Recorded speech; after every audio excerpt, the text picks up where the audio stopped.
What's up, every pony? It's Weird Alicorn, and I'm back today to read more of Close Bonds.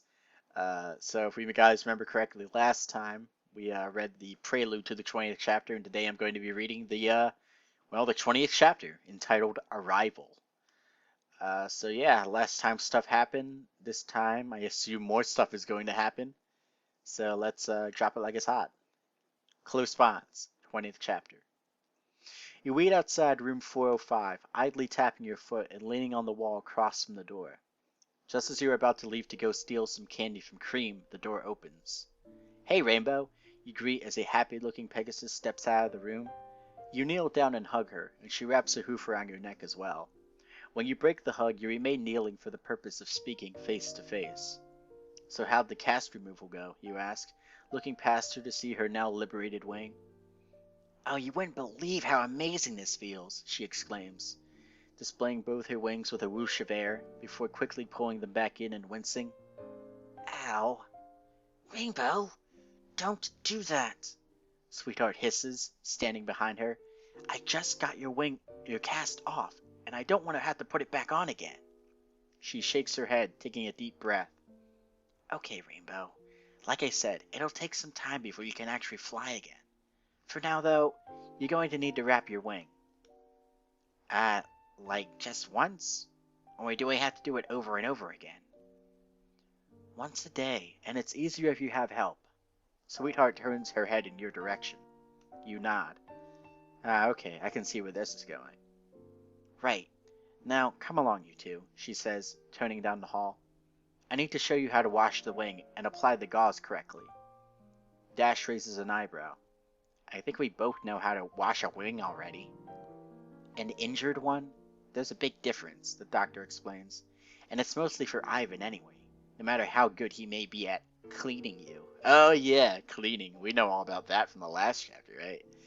You take a questioning glance at Rainbow, but she just shrugs, and follows the other mare. You decide to leave it alone, choosing instead to follow in the Pegasus's lead. Pegasus's? Pegasus's? Yeah, I guess that's right. Anyway, breaking the text. "Yuck," you comment, wiping off all the excess feathers and skin that got trapped on her wing when the cast was on. The moistness gives it a kind of sweaty stench, making you pour some more water on. "Be careful around the fracture," Dr. Sweetheart instructs. "If it smells too bad, you can add some soap." "Finally," you say exasperatedly? Is that a word, exasperatedly? Grabbing a bottle of shampoo. "Wrong soap." You stop for a moment and stare at Sweetheart. Then, slowly, you place down whatever bottle you had picked up, and look at the row of shampoos lined up on the side of the bathtub. Shampoos? Is that a word? I think shampoo is the singular and the plural. I don't know. Grammar Nazi alert today, guys. I don't know what's going on with me. Grammar Nazi. "I think it's this one," Rainbow says, holding up a tan container. She's not actually in the bath. Just her wing hangs over the edge. You take the bottle from her and read the label. It's an Equish, and I can't read it. Oh wait, here's the translation. It says, "For sensitive wings." You say thanks, and she smiles, most likely recalling the last ordeal you had concerning varieties of shampoo. You pour some on her feathers and rub it in, making sure to be extra gentle where you feel a swollen knob close to the end of her wing. It's a little while before you finish. Once you've toweled her off, her feathers are a dull blue, and unlike her other wing, lacking luster. Sweetheart trots up, running her hoof through Rainbow's feathers, as if inspecting your work. "Alright, good. Now the tape." She turns around, grabbing a roll of white gauze and placing it on the stool in front of her. "Putting this on is pretty simple. Just watch me do it, and you'll be fine for the next time."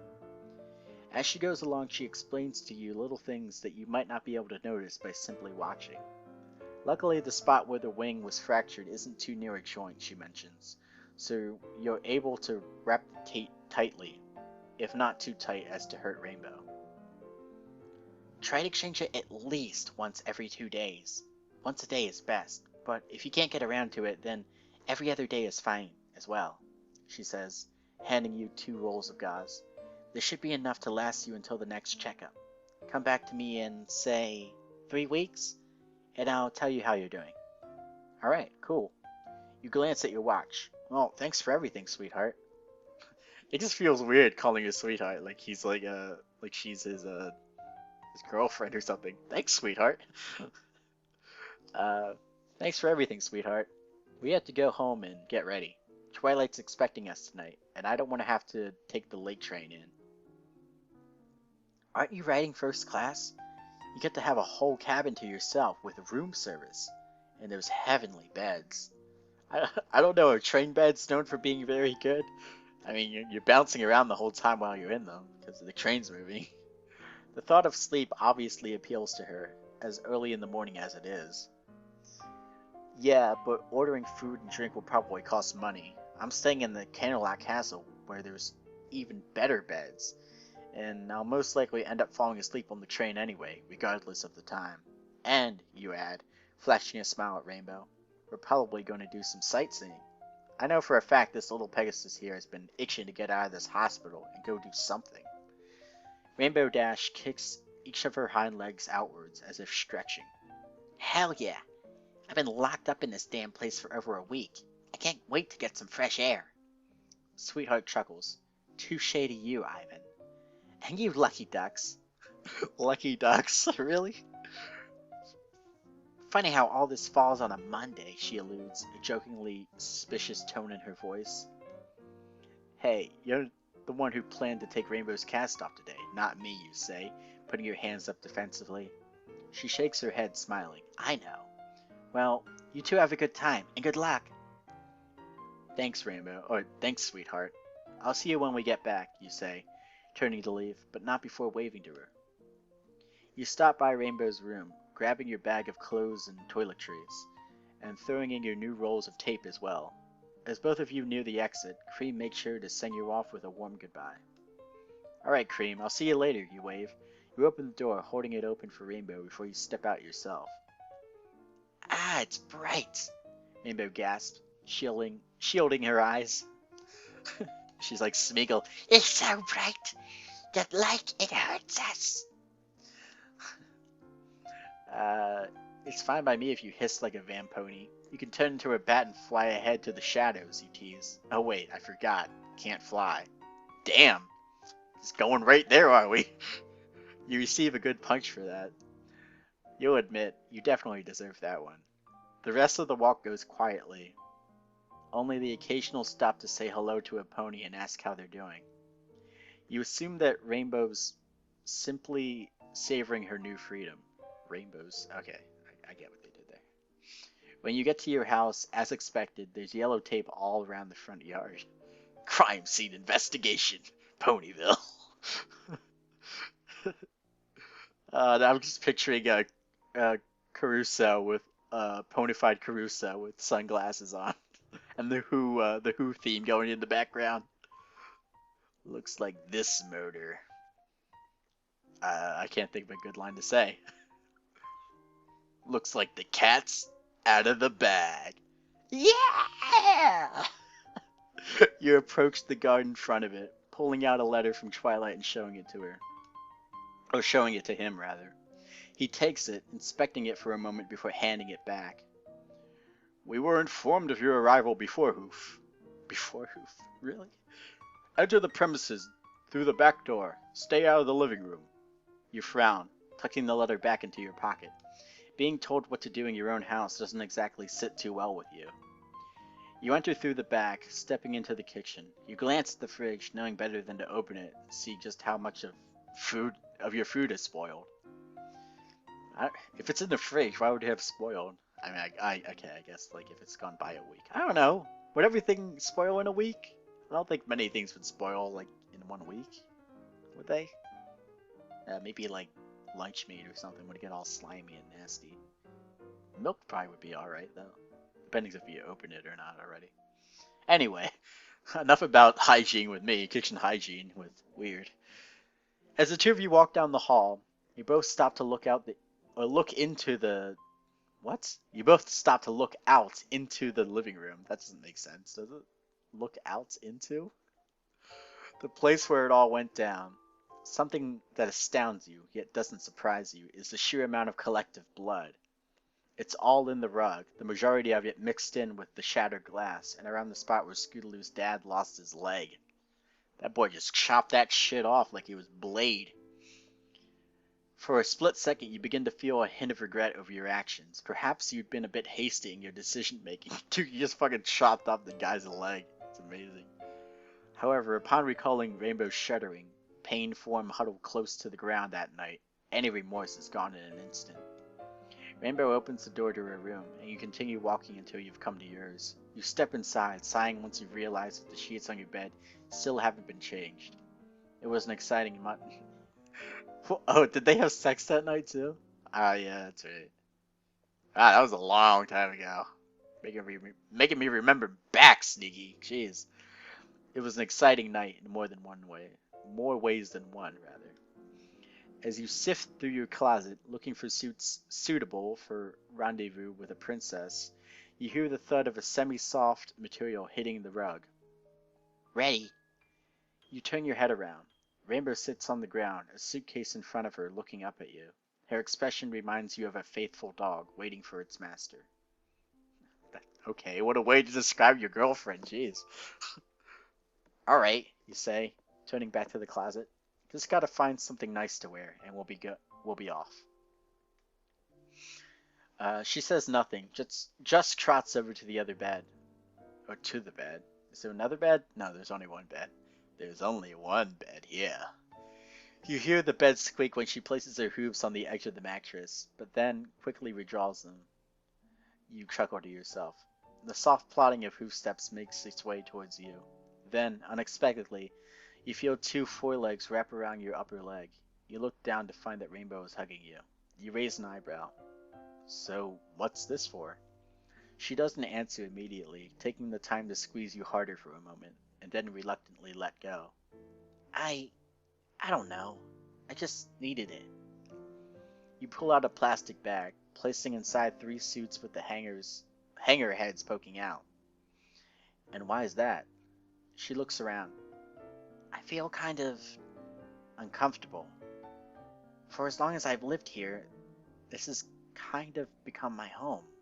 And home is a place you're supposed to feel safe. She shivers. Just think. What if neither of us had woken up? What was he planning to do? Was he just going to steal things, or did he plan on doing something to us? This really does cause you to reflect. What would have happened? Would one or both of you be seriously injured? Kidnapped? Or worse, dead? You kneel down, wrapping your lover in a tight hug. Your lover. It just sounds weird when you say it that way. I guess we should thank our lucky stars that nothing truly terrible did happen, and use this as a lesson not to take what we have for granted. And also to put security spells. ATD. And also to put security spells on the doors and windows. She chuckles. Speaking of not taking things for granted, you know I love you, right? Your cheeks burn. How often does she say that? She sounded so sincere, like she meant it. Well, I hope she means it. Yeah, you pause. I love you too, Dash. Why did he pause there? Is he having conflicting feelings? Does he not love Dash? How do you not love Dash? Anyway, breaking the text. Fuck, shouldn't the train be here already? Rainbow glances at the clock. I don't know, I feel so odd making these ponies curse. I don't know, it feels off to me. It just doesn't feel right to make a pony curse like that, but I don't know. Maybe it's because it's my voice that's trying to make them curse. I don't know. Rainbow glances towards the clock on the outside wall of the train station. Oh wait, that was Ivan saying that. Okay, never mind. It's still 10:29. There's a minute left. You roll your eyes. Not like they're literally going to arrive right at 10:30. In the distance you hear the shrill cry of a steam engine. You crane your neck to the left, and sure enough, a tiny train can be made out on the horizon. When it finally stops in front of you, you pick up both of your bags and rainbows, intent on entering as soon as the doors open and the crowd disperses. You're about to take a step forward when you feel a tug on your leg. You look down to find Rainbow is pointing back towards the train office. You follow her hoof to exactly where she directs you, your eyes landing on the back of the analog clock. 10:30. Well, damn. Well, shit. A train that arrives on time? That's unheard of. After going inside, the two of you take the stairs to the top level and pass through car after crowded car, walking by all the third-class riders. You take pity on them, being scrunched into their small, poorly spaced seats. You eventually come to the car that you believe is yours, descending the stairs downwards and opening the door to your first-class ride. The first thing you do? Bump your head on the doorframe. Rainbow laughs, trotting past you and jumping onto the bed. Wow, Sweetheart was right. This is nice. You duck under the doorway. Yeah, I'll bet it is, you grunt, dropping the suitcases to hold your forehead. You're a bit more careful about standing to your full height. Ugh, what the fuck? You're a bit more careful about standing to your full height with this next attempt, rising slowly until you've straightened all the way out. Fortunately for you, you get a few inches of headroom. You walk over to the bed, sitting down slowly in case the quality of its craftsmanship can be compared to that of the rooms. Well, it's not made for you, is it now? I mean, you can't really complain when it's a pony train made for ponies and not humans, but okay. To your surprise, the bed is comfortably soft. Comfortably numb. This, however, doesn't alleviate the pain in your head. Rainbow notices you rubbing your forehead and asks, "What, does it still hurt?" "No, I'm just holding my head because I feel like it," you respond sarcastically. She leans over closer. "Here, let me help," she says, moving your hand out of the way. Before you can question her actions, she props herself up on your shoulder and kisses the spot where you hit yourself. Aw, isn't that cute? After a beat, she lets herself down and smiles. You trace your fingers along the newly formed but now painless bub. Oh, okay, really? Did that actually work? I mean, that's what you tell like little kids when they get like boo-boos, that their mommy will kiss them and make it feel better. But really, Ivan, did that actually work? Come on. I think it worked. She chuckles, then drops her head in a bashful manner. Sorry for laughing. That was kind of mean, wasn't it? You wrap your arms around the Pegasus's back, hugging her. Nonsense. All in good fun, and it gives me an excuse to laugh at you without you getting mad. She groans, playfully shoving you while you're still in your embrace. In response, you pull tighter, making her squeak like a... What? Making her squeak like a little stuffed animal? Now I'm just picturing those dog toys that, like, squeak whenever the dog bites down on them and shit. She tries escaping your squeezing, but only succeeds in falling into your lap, where you quickly pin her down. Aren't you being a little bit reckless with the fact that she still has a broken wing on? Jesus. Hey, what? She squirms at first, trying to break free of your hold, but melts like butter once you begin kneading her shoulders. You ponies. This is your biggest weakness. I know it, you say, scratching behind her ears. Her only response is to flip over onto her back, meaning to show you her rubbable belly, but also unintentionally showing you her more private parts. At least, you think it's unintentional. Really? Are we gonna have more sex? Is this gonna turn into a clop fic? Because, really? I mean, I'm okay with, like, them doing it every so often, but if I had to keep reading this shit... You run your hand through her pliable belly, her soft moans eventually drifting into snores. She just falls asleep. That's great. You rub circles into her chest as well, feeling the rise and fall of her chest and the beating of her heart. As you do this, however, something strikes you as peculiar. Wait, do you feel a lump? Does she have cancer? Holy shit. Oh wait, no. You slide your hand over her chest, spreading your fingers. Soft fur sticks up from the spaces between your three middlemost fingers. Middlemost? Is that a word? You realize, I'm being such a grammar Nazi today, guys. You realize that although you've rather enjoyed stroking this little tuft of fur lately, you don't remember it originally being there. Interesting. You would ask the little Pegasus pony in question about it, but she's out like a lamp. You hover above her for a moment, reveling in the sensation of her warm breath on your cheeks before leaning down and planting a quick kiss on her nose. You step off the bed and walk over to your luggage. You unzip, your only bag, opening up and digging through one of the pockets.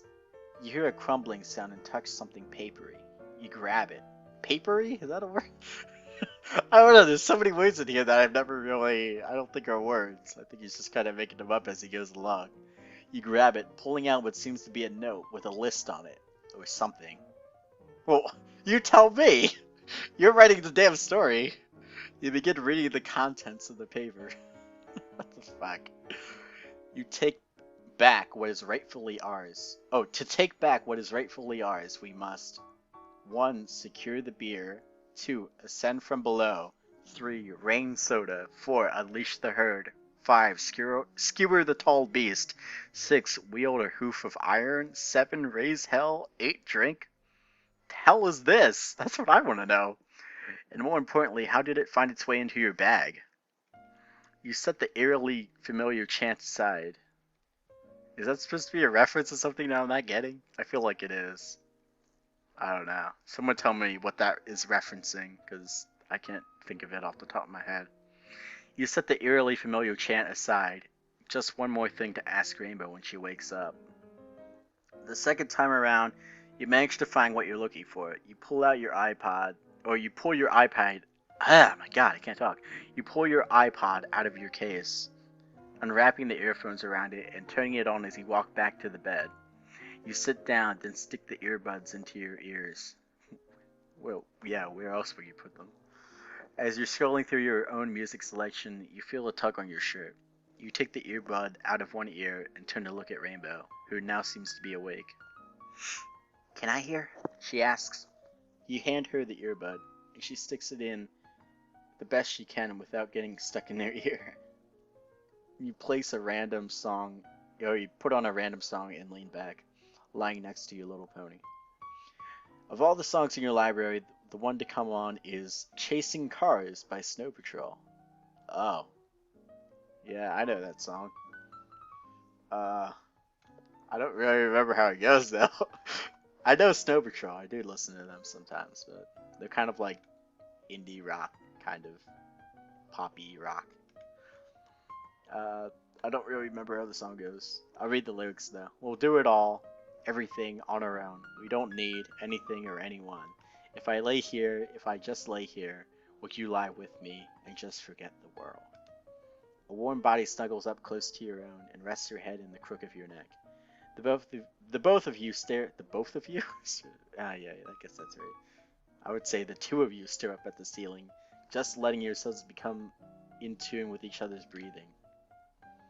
All that I am, all that I ever was, is here in your perfect eyes. They're all I can see. I don't know where, confused about how as well. Just know that these things will never change for us at all. Suddenly a loud rapping at the door. Yo, I'm rapping, man. I'm rapping so loud. I'm rapping at the door, man. How do you think that is? Bro, I don't know. I can't rap. Suddenly a loud rapping at the door. Room service. Or I don't know how to. What voice would be good for a room service guy? Room service. Room service? There you go. Room service. The both of you groan. No thanks. I'm here to check your tickets. Fucking damn it. Fucking damn it. Okay. Alright, another break in the text. This chapter's just goofy. Maybe I'm goofy. That's probably more what it is than the chapter itself. You sit by the window watching the scenery go by. Rainbow's on the bed, sipping at some lemonade and munching happily on some hay fries. Yeah, okay, that's a thing. You would have gotten something, maybe potato fries, but you hold off on nourishment, saving your appetite for later. You're watching something akin to a pine tree go by, when suddenly darkness engulfs the train. The Dementor's coming on? What's happening? It takes a few moments for you to realize that you're in a tunnel. Oh. The lights come on in the car, admittedly rather dimly, but it's just a few minutes before you come back out into the open light. You look out the window again and your jaw drops. So this is Canterlot. Wow. Rainbow Dash sees your expression and walks up beside you, a smirk on her face. Awesome, isn't it? I've been here a few times, so the effect is kind of worn off, but go ahead, look at it.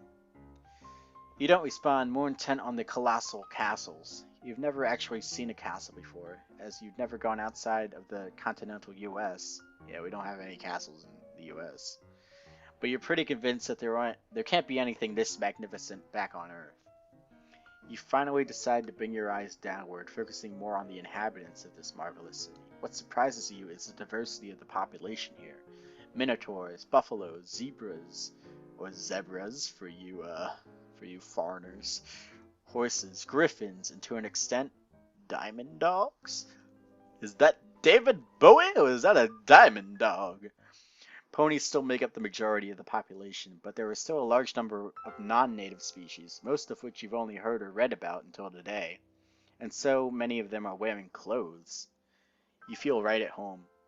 Soon the train begins to slow. You stand, you taking your suitcase in one hand, Rainbow grabbing hers in her muzzle. Both of you leave the room, searching for the nearest exit. God. Once outside, you can't help but gawk again. Without the window as a handicap to your sight, you're able to appreciate the city's full beauty. Well, I see. Who is this? I guess this is Ray. Oh, this is Twilight. Okay. Well, I see you've taken a liking to this place. You immediately snap your eyes to the voice. Twilight stands before you, an eyebrow raised. Your lips curve up into a smile. Well, well, well, you say, taking slow, deliberate steps towards her. Equestria's youngest, newest princess in the flesh. She sticks her tongue out at you. I think I prefer to be called Twilight, but thank you anyway. She says. She stays silent for a second, trying hard not to smile. In only a few moments she gives in, a grin cracking wide across her face. She nearly lurches forward, hugging you tightly around the waist. It's so nice to see you again, she says into your belly button. You do your best to hug her as well. You too, Twilight. She lets go of the hug, brushing some of her mane out of her eyes once she's back on all fours. She turns to face Rainbow. The two watch each other for a moment, studying each other's expressions. Then, simultaneously, each mare raises their right forehoof. They bump them together head-on, to bring them out to their sides and bump them sideways. Light? Wait, what? They're doing like a secret handshake or something? Left, right, and then each forehoof goes around the other's neck, both of them pulling each other into a tight hug. Something that honestly surprises you is the difference in Twilight since you last saw her. Any alicorn growth a few months ago could have been easily overlooked and gone unnoticed, but now it looks as if she's something akin to a growth spurt. Or she's had something akin to a growth spurt. She's a full head's height above Rainbow, and when thinking back, you realize that she was able to hug you around the waist without even standing on her hind legs. So or Twilight is, she's getting taller. The two of them giggle mirthfully. Rainbow doesn't seem to notice Twilight's change in height. If she does, she doesn't mention it. So, do you like our hoof shake, Ivan? Twilight asks. You refocus yourself, realizing that you'd almost been caught staring at the two. Oh, kind of reminds me of a handshake we used to have back on Earth, actually. That bro shake, though? Hand? Oh yeah, really? Twilight begins to ponder this, perhaps for a bit longer than you'd think is normal. Well, Rainbow Dash made it up, so the credit goes to her. You nod. That's cool. Just an observation. So, are we walking to the castle? Or do you have some sweet princess ride or something? Rainbow Dash asks. Twilight shrugs. I teleported most of the way here. I could teleport us back, but we should probably walk at least halfway there. Unless you're fine with having slight burns and dusting a small layer of ash off yourself. Okay. You study her face, trying to find out if she's kidding. She's completely serious, you realize, so you look to Rainbow. She shrugs. You turn back to Twilight. We'll walk. Okay. Alright, another break in the text. And right over there, do you see that? Twilight points to the right of you. You and Rainbow look, following her hoof to the front gate of the park. When the Weather Patrol receives an order of clouds, they often find that too many have been shipped to use. Instead of discarding them, they like to place them in this park here. Rainbow's eyes widen. So, wait a second here. You're saying that there are clouds in that park? Twilight nods. Yep, it's really nice, since it Wait, what? Since it gives more ground-dwelling ponies a chance to experience what clouds are. Okay, okay. That's awesome! I haven't even touched a cloud for weeks. Rainbow murmurs, you take note of this. Twilight continues to point out other notable places as you walk by. As time passes, however, a certain itch festers in the back of your mind. You need to ask Twilight for something. So, Twilight, you begin as soon as there's a break in the conversation. Twilight looks at you, and you continue. I notice you don't seem to have any bodyguards. I saw guards at the train station, and there were a good number of them milling about the town, but none protecting you. Twilight chuckles.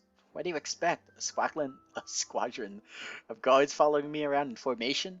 You're taken aback. Well, kind of. This town is full of people who I think could pose a threat to you. Yeah, that guy. He gave me a look. The look that, like, I'm gonna stab that princess, that kind of look. I was actually surprised when I didn't find you smothered in protection. Well, she smiles. It seems they're rather content in their duties then. Or competent in their duties. At the confused look you give her, she points a hoof straight ahead. Look closely. You watch, straining to see what she sees. Twilight, it's just a carrot. Not that, just keep watching. You sigh, resigning to continue staring at the carriage. Just as you're about to question Twilight's motives again, you suddenly see what looks like the edge of the carriage bend and snap back into place like a rubber band. Your eyes widen in surprise. Rainbow's reaction is the same, and the both of you look to your purple friend for answers. She chuckles. It's light bending. Or invisibility spell. Okay, so it's like bending the light around it. That's kind of cool. There's actually a stallion a few feet ahead of us right now. The reason that the carriage just passed him distorted is because the spell faltered for a moment. You nod in understanding, though still amazed by the brief magic show. So I'm guessing by that light bending, light bending, is that the same as air bending, fire bending, water bending, earth bending? 100 years ago, the Fire Nation attacked. So I'm guessing that by light bending, you mean that he redirects the light around himself that we can't see him? She nods. You hum for a second, another problem coming to mind. But if he Oh, wait, come on, Ivan, don't get all sciencey here. But if he redirects all the light around himself, doesn't that mean that no light enters his eyes either, rendering him blind? Come on, Ivan. It's magic. Just get the fuck over it. Trying to be Stephen Hawking here? Trying to solve some fucking black hole problems? Is that what you're trying to do here? Get out of here. A broad smile grows across the mage's face, and she claps her hooves together excitedly. Yes, you're the first pony outside the science community to ask that. Both you and Rainbow give her questioning looks at her outburst, and she blushes. Sorry for that. After regaining her composure. Yes, by all means it does. But with a horn, there are many different ways to detect matter. Usually, increased sensitivity to sound is enough. So you can see like a daredevil? You can just see seismic waves of people going about. The thought of ponies having their own form of sonar amuses you, for some reason. Rainbow raises an inquiry. How come no pony runs into them when they're invisible like that? It actually happens sometimes. Ironically, I have guards do this so that my guests feel comfortable, but when they see a pony run up and just suddenly blunder into nothing. Twilight chuckles. This brings a smirk to your face as well. I'll bet that doesn't go too well. She gives a so-so nod of her head. It depends. Usually every pony around just reasons that the pony in question tripped. Rainbow Dash snorts. Yeah, and the pony who just ran into an invisible guard? Not so much. The three of you continue walking. You know for a fact that you're not the only one staring ahead at the occasional flicker of the invisibility spell. You notice out of the corner of your eye Twilight looking at you, and you in turn look at her. She averts her gaze, looking instead to Rainbow this time. What the fuck am I talking about? Twilight looks like Twilight? Impossible! What's up, Twilight? You hear from beside you. You look and see Rainbow looking at Twilight questioningly. Apparently she's been caught staring at your Pegasus as well. I don't know. Twilight, however, doesn't make any hints at embarrassment. I'm just wondering if it's now possible to safely teleport us all the way back to the castle. I think we might be close enough. She lowers her head and begins to charge her horn. Hold on a second. Your eyes widen. Wait, didn't you just say there's a good chance of all three of us will get... Okay. Breaking the text. Burnt? You blink. You're up high. Very high. Stone towers line the bottom of your vision, and extending out towards the setting sun are rows of buildings. Ivan, you might want to take a step back. I don't know if the guardrails are proportioned to your center of gravity. You suddenly realize that you're overlooking Canalat, and that the only thing keeping you from tumbling to your untimely death is a stone rail that rests just under your waist. Shit! You rasp as your heart lurches in your chest, falling over backwards onto the balcony behind you. Your butt and tailbone start to ache upon impact, as you really don't have a lot back there for shock absorbance.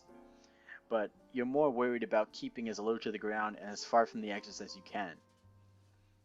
The two ponies look back at you, one with amusement and the other seeming disappointed in your reaction. Ivan, are you okay?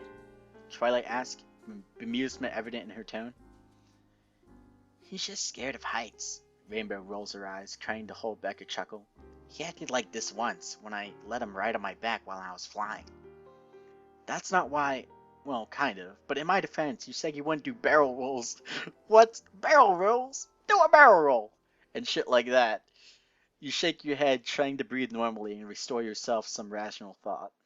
Sorry, you say once the pounding in your chest has subsided to a steady tempo. I was just kind of surprised. Twilight puts a hoof on her chin, lifting you to your feet with her magic. By what? The teleportation or a current elevation? Both, you say, dusting yourself off. I thought I performed the spell quite well. I think he's saying you did it too good of a job, Twilight. Rainbow says, throwing her foreleg around the princess's shoulders. You nod. Yeah, it took me a second to realize we even teleported. And why are we... You look around. On my balcony? The purple pony shrugs. It's the one place I can teleport without freaking out the guards or setting off security spells. Well, alright. Still, it was a bit scary to suddenly find myself on the edge of a metaphorical cliff. No real warning or anything.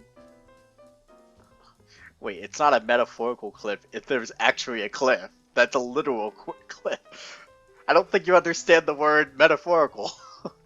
The alicorn stands there for a moment, then shrugs. I suppose that's reasonable enough. She looks to her side. And Rainbow, you don't have to strain yourself doing that, especially with your wing.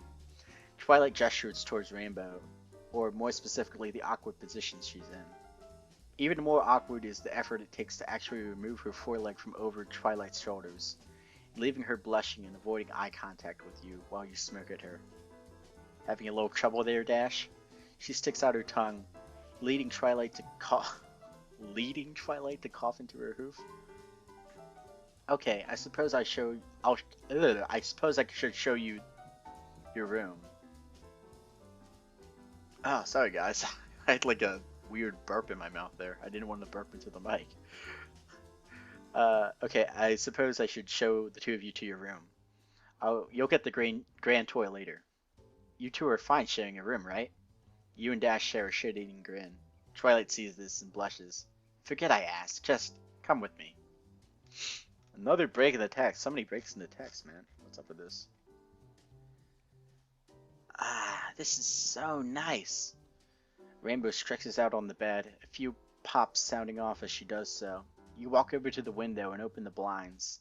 The window of the guest room you're currently in offers a magnificent view of the city. Architecturally, the place is composed of old mixed in with new? Oh, okay, I get they're saying that. With stone, brick, and wood structures standing side by side with the newer concrete buildings. They, of course, look nothing like the ones on Earth, having more rustic design as opposed to the squared-off high-rises of your hometown, or former hometown. Nevertheless, it looks good. Hey, Ivan, come here.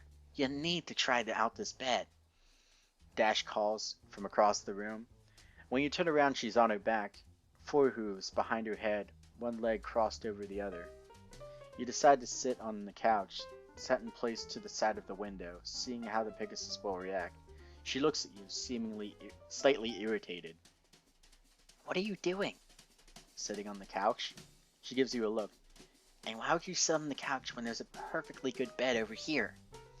You point to the small couch-side table with a stack of tabloids on it. Magazines?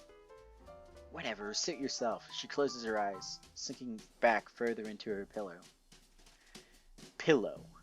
You pick up a magazine off the top of the pile and begin to sift through it. It's a lot of models, celebrities, and things of that nature. But you actually find some useful information, such as local restaurant reviews, scenic and historical spots. When you look up from your browsing, you find Rainbow still in the same spot, idly brushing her hooves together. You decide to finally join her. You set the magazine down beside you and walk up to the bed. She watches you approach, a bored look in her eye. Apparently the novelty of the bed has worn off for her. So, are we gonna do anything? I was thinking about... Oh, this is nice, you comment, feeling your posterior sink into the mattress as you sit down. I was thinking about going out for dinner, and then just doing something afterwards. Can we go to that one park with the clouds? The Pegasus asked, a twinkle coming to her eye. You grin. Sure, why not? The twinkle dies away as she asks another question. Wait, aren't the only places around here fancy frou-frou restaurants? You give her a so-so nod of your head. Is that like a new phrase for Sneaky? A so-so nod? I would say like a non-committed nod or something like that, but whatever. Yeah, in the immediate area, there are some cafes and stuff, but they're not really dinner places. We can go to one of those if you like. She waves it off. Nah, that's cool. I guess I should be getting ready then. Look out the window. If you want to leave before dark, then yeah. And you don't have to wear anything special. It's not like they'll kick you out of the restaurant for it. The space beside you, where Rainbow sat, is just that, an empty space. You look to the side and get a glimpse of the window. Jeez. You look to the side and get a glimpse of a rainbow tail trailing off into the next room. Well, guess you better start getting ready then. Anyway, that's the end of the chapter. Author's note says, alright, did it. This chapter was quite tricky for some reason. Couldn't seem to get anything right. And probably deleted at least 1.5 thousand worth of words and rewrote them. Thanks go to H.W. Rogers once again for his proofreading. Why is it that? Why is it Rogers? Oh, and heads up. Updates will probably be extremely unpredictable and erratic from here on out for a while, so time between chapters could span from a few days to a few weeks. I'll try not to take this long again, but no promises. That's alright, man. I'm terrible with updating. As you all know, I'm like super, I'm unreliable as fuck. Let's just go with that. Anyway, this was a new chapter, so I hope you guys enjoyed it.